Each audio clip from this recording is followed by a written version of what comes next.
मंत्री जी चुप रहे।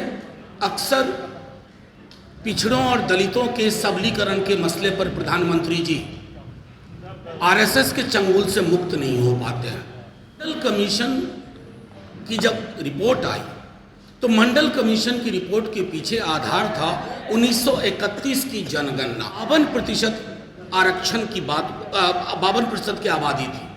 आरक्षण 27% इसलिए किया गया कि उस वक्त इंदिरा साहनी जजमेंट और बालाजी जजमेंट के आलोक में 27% ही हो सकता था, क्योंकि 50% की सीलिंग को क्रॉस नहीं करना था। आधारित गणना को लेकर लगातार बिहार में सियासत हो रहा है और सॉलिसिटर जनरल को लेकर आज बड़ा खुलासा तो पहले ही जेडीयू के राष्ट्रीय अध्यक्ष ने किया था और आज राज्यसभा से सांसद मनोज झा ने किस तरीके से सॉलिसिटर जनरल ने क्या कुछ किया, जाति आधारित गणना में कैसे क्या गड़बड़ी हुई, क्या सरकार के जो वकील हैं वो सरकार की जो काम तो कर ही रहे थे लेकिन किधर हस्तक्षेप कर रहे थे, क्या क्या बात, बड़ा खुलासा किया है मनोज झा ने इस बयान को। लोक विमर्श में फौरी तौर पे आनी चाहिए।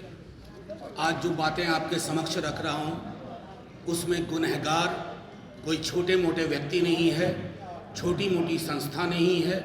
सबसे बड़े गुनहगार इस देश का प्रधानमंत्री कार्यालय है, जिसे हम पीएमओ के नाम से जानते हैं। साथियों, आपको स्मरण होगा इससे पूर्व की हम लोग सरकार में शामिल हुए थे, पूरे बिहार का विधानमंडल का प्रतिनिधिमंडल जाकर के प्रधानमंत्री जी से मिला था कि प्रधानमंत्री जी, आवश्यकता इस बात की है कि पूरे देश में जातिगत जनगणना करवाई जाए और बिहार में तो इसकी फौरी तौर पर ज़रूरत है और पूरे देश में ज़रूरत है। प्रधानमंत्री जी चुप रहे। अक्सर पिछड़ों और दलितों के सबलीकरण के मसले पर प्रधानमंत्री जी आरएसएस के चंगुल से मुक्त नहीं हो पाते हैं, उस व्यवस्था, उस ढांचे से मुक्त नहीं हो पाते। वो चुप रहे, लेकिन बिहार की जनता के दबाव में हमारे माननीय मुख्यमंत्री जी, उप मुख्यमंत्री जी ने तय किया कि जातिगत सर्वेक्षण होना चाहिए, इस राज्य में होना चाहिए। दो चीजें मैं आपके समक्ष रखता हूं। मंडल कमीशन की जब रिपोर्ट आई तो मंडल कमीशन की रिपोर्ट के पीछे आधार था 1931 की जनगणना, जातिगत जनगणना। 1931 की जनगणना के आधार पर मंडल कमीशन ने, बावजूद इसके कि उन्होंने 52% आबादी यानी कि 3743 जातियां जो मंडल कमीशन में चिन्हित की गई, 52% आरक्षण की बात 52% की आबादी थी। आरक्षण 27% इसलिए किया गया कि उस वक्त इंदिरा साहनी जजमेंट और बालाजी जजमेंट के आलोक में 27% ही हो सकता था, क्योंकि 50% की सीलिंग को क्रॉस नहीं करना था। वो एक लक्ष्मण रेखा थी। उस लक्ष्मण रेखा को जब ईडब्ल्यूएस रिजर्वेशन पर माननीय सर्वोच्च न्यायालय की टिप्पणी आई तो वो लक्ष्मण रेखा काफूर हो गई, वो खत्म हो गई। तो एक बहुत बड़ी आबादी जो इस देश की है, उसको अपने आबादी के अनुरूप फैसले चाहिए थे, आरक्षण की व्यवस्था चाहिए थी। उसके लिए क्या आवश्यक था? एक वैज्ञानिक समकालीन आंकड़ा हमारे पास हो। बिहार ने उस दिशा में पहल की और पहल मजबूती से की। भाजपा के हमारे साथियों को रिलक्टेंस था, बेबसी में ही सही, ऑल पार्टी मीटिंग में वो आए। उन्होंने एक आध ऐसी बातें की जो मैं यहाँ करना नहीं चाहता, लेकिन बावजूद उसके, उनके अंतर्विरोधों के, ये कारवां चल पड़ा। लगभग आंकड़े पूरे हो गए।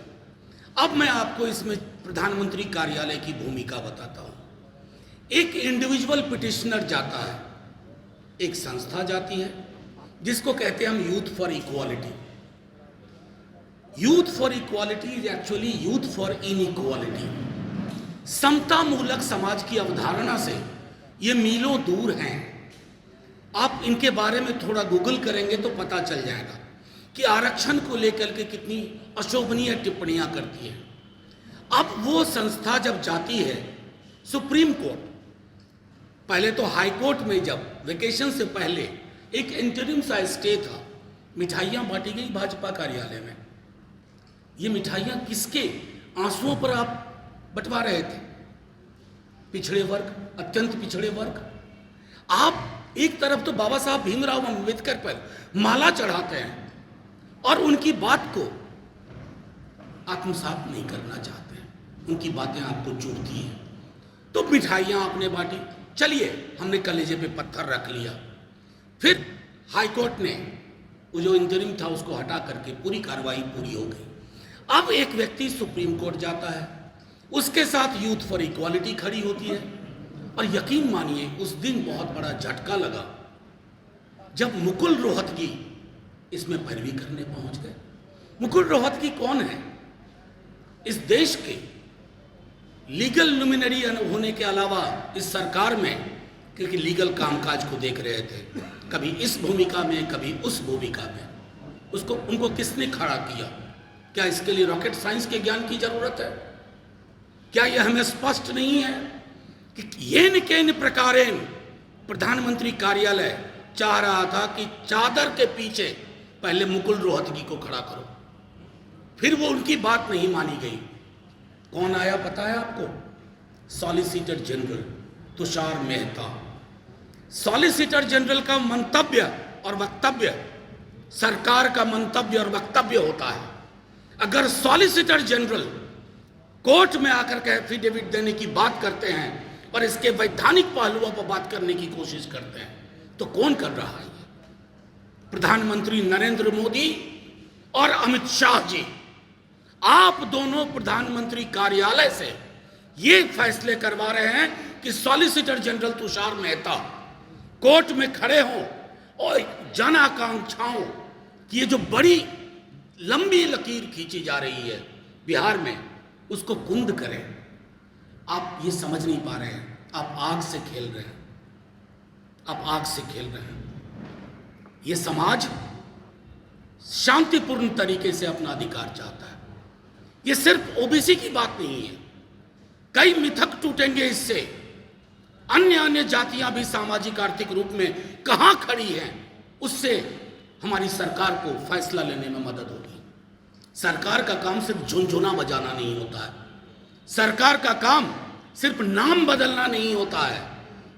आज इस शहर का नाम बदल दिया, कल उस शहर का नाम बदल दिया, कल चांद पे कोई नाम रख दिया। सरकार का काम की जो आपकी प्रतिबद्धता है उसको बदलने की कोशिश आप ये जो कर रहे हैं, ऑन रिकॉर्ड है सारी चीजें। तुषार मेहता से आप गुनाह करवा रहे हैं, सॉलिसिटर जनरल से, लेकिन पीछे खड़े हैं प्रधानमंत्री जी, गृह मंत्री जी, क्योंकि उनको पता है